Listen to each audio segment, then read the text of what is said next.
What would you do if you were betrayed by the two people closest to you, and then years later, were asked to forgive an unforgivable attitude towards an innocent child caught in the middle? In today's story, the protagonist's choice is a masterclass in how to handle it. My sister, Olivia, and I aren't as close as we used to be. A deep wound from years ago carved a canyon between us, one that started with the worst kind of betrayal. I had my son, Leo, when I was pretty young. Just months later, my ex told me she was pregnant again.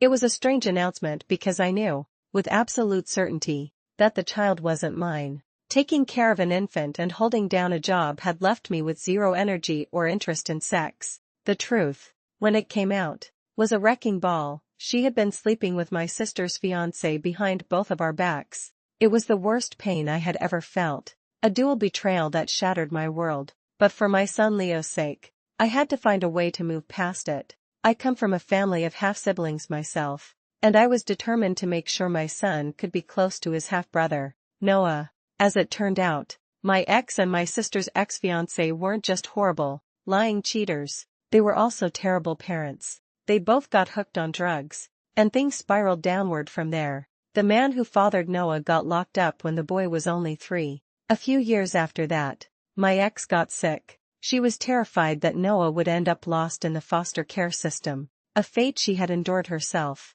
I couldn't let that happen to him. So, before she passed away, I legally adopted Noah when he was 6 years old. Not everyone in my family was on board at first, but Noah is the kind of kid who is just hard not to love, and they all eventually warmed up to him. All of them, that is, except Olivia. She never forgave the situation. She hated that I had brought the son of her cheating ex-fiancé into our family. On some level, I understood why it was painful for her, but my priority was, and always would be, the well-being of Noah and Leo. And that's how we drifted so far apart. Heeding my parents' pleas, I agreed to let her come, trusting their assurances. I had no idea they had just lit the fuse on a bomb, setting the stage for a confrontation that would change our family dynamic forever. I assumed her willingness to attend meant she had finally made peace with Noah's place in my life, because the three of us are a package deal. When I specifically asked my parents how she would feel about Noah being there,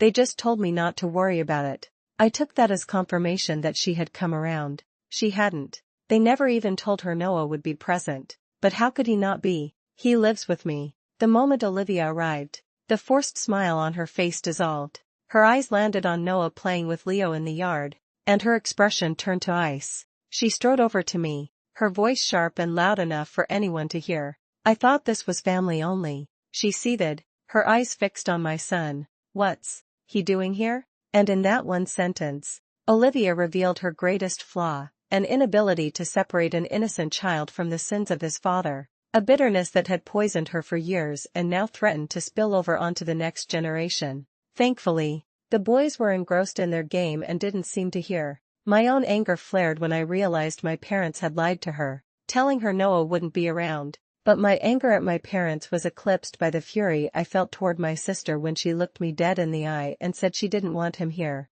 fully expecting me to do something about it. I didn't hesitate. Then you can leave, I said, my voice low but firm. You are not welcome here. My parents immediately started protesting, and Olivia began arguing back, but I stood my ground. I would not allow that kind of toxicity, that kind of hatred, anywhere near my sons. I made her leave. One commenter put the situation in perfect perspective, asking why Olivia felt her pain was so much more traumatic than mine. We were both cheated on by the same two people, yet I did a remarkably decent thing and adopted the innocent child that resulted from it, while she couldn't even stand to be in the same room as him. Now, my mother thinks I was a massive jerk for kicking Olivia out instead of trying to work things out, suggesting I should have taken Noah somewhere else, out of sight, while my sister and I talked. But what's the point of working it out if her solution is to hide my son? What she feels toward him is the entire problem.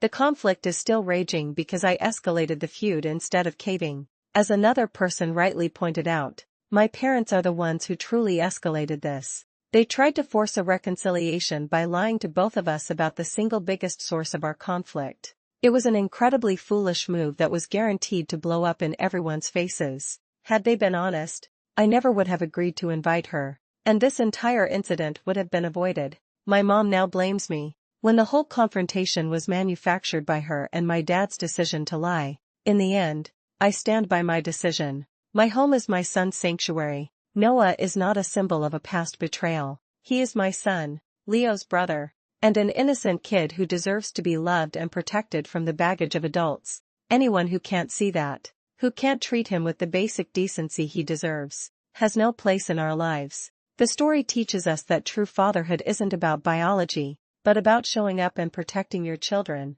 no matter the cost. A real family is a sanctuary, and you have the right to remove anyone who threatens that peace, even if they share your blood. What would you have done in this situation?